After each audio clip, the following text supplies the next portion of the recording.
You've never seen a place like this. Called the scariest motel in the United States. Not your typical motel. It is the Clown Motel. The Clown Motel. The Clown Motel. Clown Motel. Creepy clowns. Clownphobia. Clowns? More clowns. Oh my God. Clowns. Clown lovers. More clowns. More clowns. Caught the clown moving his hand. He moves. Clown-shaped figures passing by their windows at night. Interests of the odd and quirky. I love clowns. So you must have not been afraid of clowns. I am.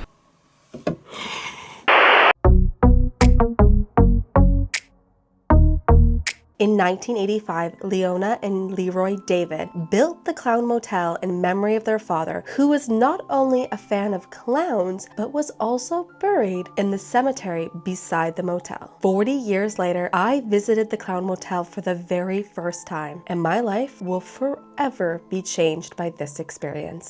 So here we are, going to survive 40 hours at the Clown Motel between the two different rooms, and will we survive? Probably not, but if you see this, somebody posted it. I'm literally shaking. 3 years ago, I forced myself to play horror games for the very first time. I always got frightened extremely easily. And while that might be entertaining for people to watch, for me personally, that was a mental hurdle to even force myself or get myself to play anything even remotely scary. Is this locked? I have never gone to a haunted house or even attended anything like Halloween Horror Nights, and for the longest time, I even refused to watch horror movies. And I know, this isn't anything unique. A lot of people are scared to do these things, but I have been actively trying to face my fears over these last 3 years. So to me, going to the Clown Motel was a huge hurdle that I needed to overcome. I don't know if I can sleep in here, Travis. I've always been drawn and interested in anything remotely horror or scary or the paranormal, but I just didn't understand why I couldn't fully allow myself to be brave enough just to experience these things. It shouldn't be that terrifying to walk through a haunted house, especially as an adult. Earlier this year, Travis, my unpaid intern, suggested that we go on some unique trips for the Malika channel. And this was before we even went to MomoCon. I mean, I haven't even met the guy yet, and he's suggesting that we go someplace like the Clown Motel. And immediately after he suggests this, I thought, I can't do that. I can't go there. That's too scary. But I also thought the same way about playing Phasmophobia at one point. I thought that about many horror games and horror movies, which later I played or watched, and it turned out to be okay. Terrifying, sure, but still okay. So what about this real life experience? Why can't I do that? It wouldn't be so bad, right? Oh my God. And to be so for real about this, it's taken me a while to gather my thoughts and to be able to tell my story and the experience that I had at the Clown Motel. I pondered this for weeks, to be quite honest, and I just asked myself, how did I even get to this point in my life? And why was I so easily drawn to agreeing to go to one of the most haunted places in America? So with my impaired judgment and logic, I agreed to go to the Clown Motel, and we proceeded to book a trip. This trip was in the works for over 6 months. 6 months of planning, preparing, and becoming anxious for the paranormal events that I may experience. It's horrifying. And although I did go into this experience completely blind, this wasn't just a horror game or a movie that I could watch and play in the comfort of my own home. This was real life, where there was a possibility that I might be interacting with something spiritual. Logistically, planning this trip felt simple. Fly to Vegas, rent a car, drive 3 hours to Tonopah, stay at the Clown Motel, drive back to Vegas, and fly home. Well, that felt like a lot of effort just to stay one night at the Clown Motel. Okay then, 2 nights at the Clown Motel, 2 different rooms for each night. So what could possibly go wrong? Everything was gonna work out, wasn't it? We started the trip in Vegas and stayed at the Flamingo Hotel for a couple nights. Went to Hell's Kitchen, saw a burlesque show, you know, usual Vegas things that you would do. Then we booked a Lyft to take us to Enterprise to pick up our rental car. But the strangest interaction happened in that Lyft car. The driver was shocked that we were going to go to the Clown Motel, and I asked him, have you never had a passenger that was on their way to the Clown Motel? And he said no. Then he proceeded to tell us stories about how he previously stayed at the Stanley Hotel and his experiences there. Also about how he's had mobsters and serial killers in his car when he used to do ride shares in Alaska and Vegas. this. But apparently we were the first people in his car that were headed to the Clown Motel. A normal person would have taken his reaction as a sign. You meet someone who's met mobsters, serial killers, and also stayed at haunted locations themselves, but they were shocked when they knew you were going to the Clown Motel. You think to yourself, should I not go? But then within an hour, you're on the highway of Nevada, headed towards Tonopah, singing along to John Denver, and honestly just being the worst navigator known to man. I guess we should have been going right. Oh yeah. I need you to be more on the directions as we're getting closer. This was worth it. This view was worth it. This view was worth it. And then suddenly you pull up to the Clown Motel, and that little utopia that you subconsciously created for the last 3 hours disappears. And all you're really left with is fear and a little glimmer of hope that everything is gonna be okay. It has to. You got all the way here. It's gonna be fine, right? Did you ever think you'd make it here?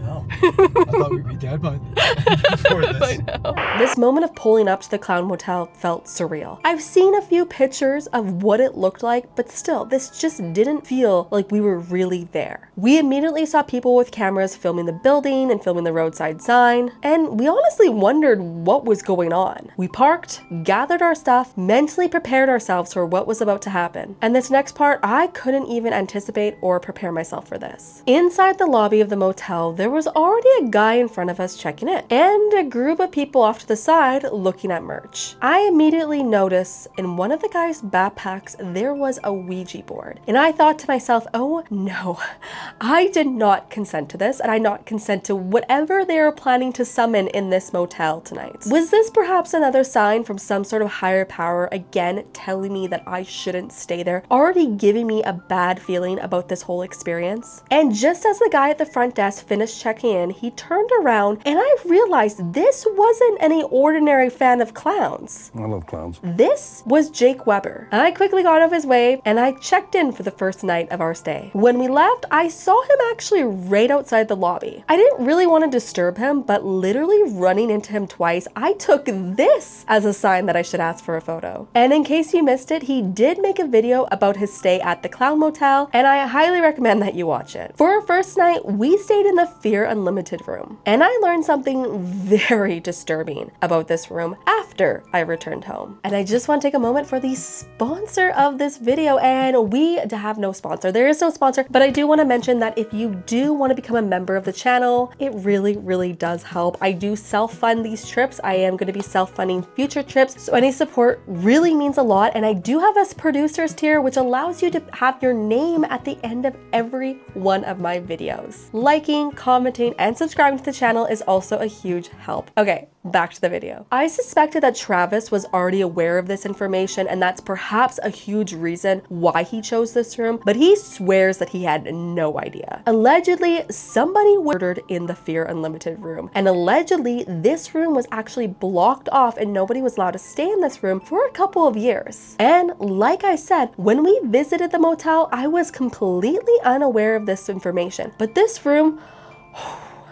it was a lot. I can't even see anything. Do you see that? Do you see that? That's creepy. That's terrifying. I just had this horrible feeling from being inside the room. I'm literally shaking.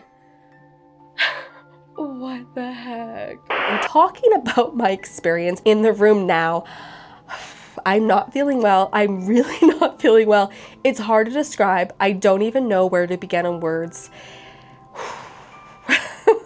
I literally feel so like nervous in this room right now.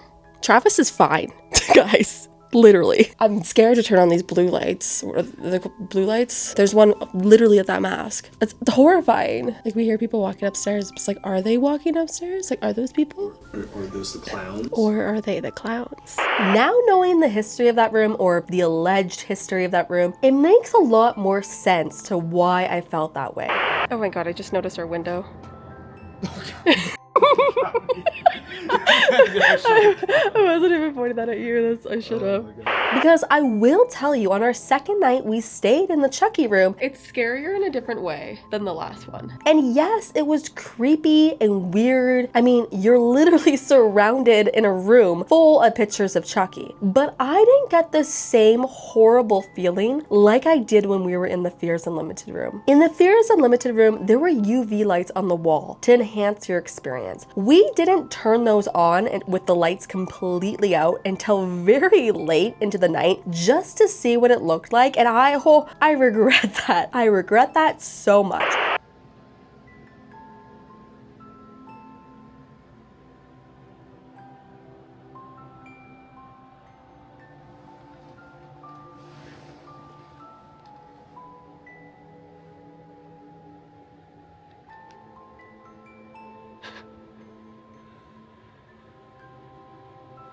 When I was playing with the lights and flickering them and trying to figure out how the room even worked when we first got there, I did turn them on and didn't even realize how horrifying it looked behind me. To say that I was terrified in this room is definitely an understatement. But what was really weird was that there was some melted candle wax left on the table. Why, you might ask? I don't know. I don't know why. I don't know what type of ritual or thing they were trying to summon in this room with that wax. And if it was left there for romantic reasons, what the actual is wrong with people? Oh, and did I mention there was a cemetery right beside the motel? Of course, we went to explore it and we ran into a couple who were huge fans of the hotel and all things paranormal and creepy. And I honestly felt like part of me was talking to my future self. I'm excited for one day where I can be in the position where I'm telling my spooky stories to fellow ghost fanatics. But what was most interesting about this conversation is they told us stories about their experience at another hotel.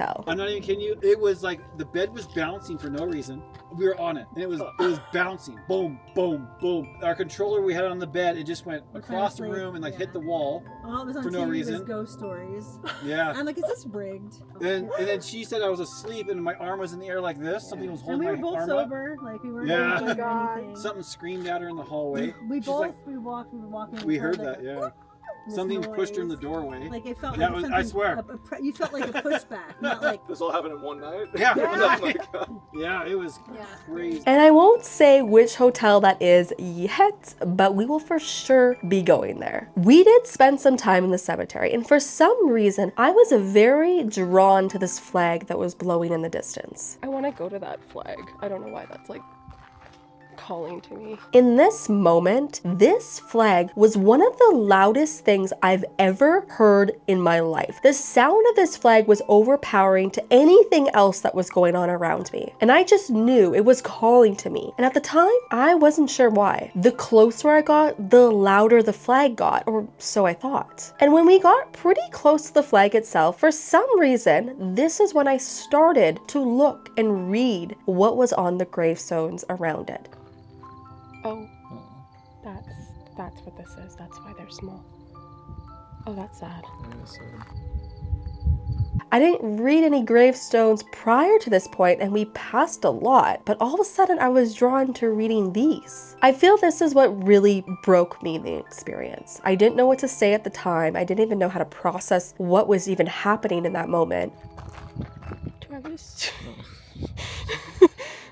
Why did that flag feel like the loudest flag in the world? Why was it something I was forcefully drawn to? And as we approached it, it stopped.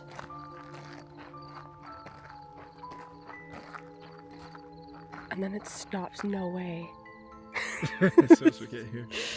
No way. It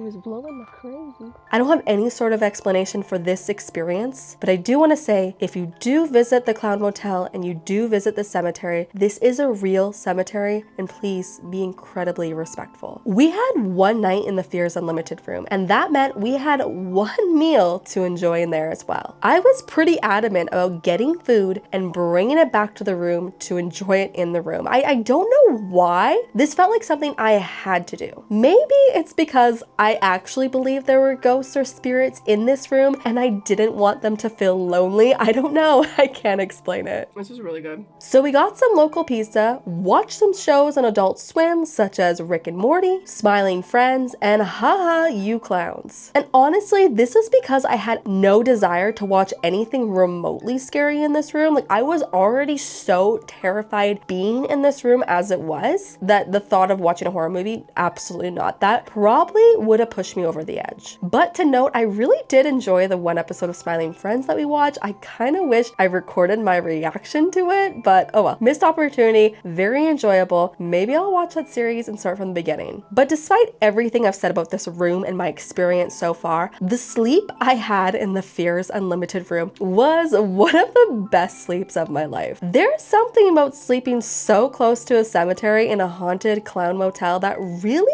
gives your body that REM sleep it needs. Or it could have been the Snoop Dogg wine that we consumed that evening. Who knows? Our one full day in the town of Tonopah was interesting. We started our morning trying to find a place that sold coffee. We found a small coffee shop that was attached to a hotel, ordered some coffees, sat down, and within like 10 minutes, the barista goes to the front door, turns on the close sign, and tells everybody in the coffee shop that they're now closed at 9:30 in the morning, which honestly, this felt incredibly strange. But we kind of ignored it, left, headed back to the motel to gather our things. It's Travis, my unpaid intern, my content strategist.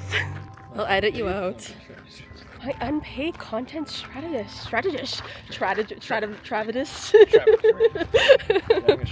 Later on for lunch, we headed to a local brewery in town to get some food and beers, of course. And there was only one front of house staff working there, and it was the exact same person who was the barista at the coffee shop. Very strange. This felt like something out of a horror movie. Like there was one person left in the whole town because they killed everybody and they were just running the whole place for tourists, so the tourists will get killed too. I genuinely was worried that we would go back to the motel later and she would be the one working the front desk at that point. Thankfully, she wasn't, but still terrified that she could have been. On my flight home from Vegas, I sat next to this elderly woman. She mentioned it was actually nice to spend some time in Vegas outside of the Strip. Idiotically, I agreed and said that we rented a car and how beautiful the area outside of Vegas was. She asked if we went to a nearby state park or a national park, and I replied, no, we went to a haunted clown motel. Thankfully, she had a pretty positive reaction and she told me about all of her crazy experiences at a haunted hotel in Saskatchewan. So what I've really learned is that when you meet strangers, skip the small talk, talk about the Clown Motel, and quickly you will learn about other haunted locations across North America. This whole experience felt surreal. I was never so scared to the point that I wanted to go home. I feel like I'm like...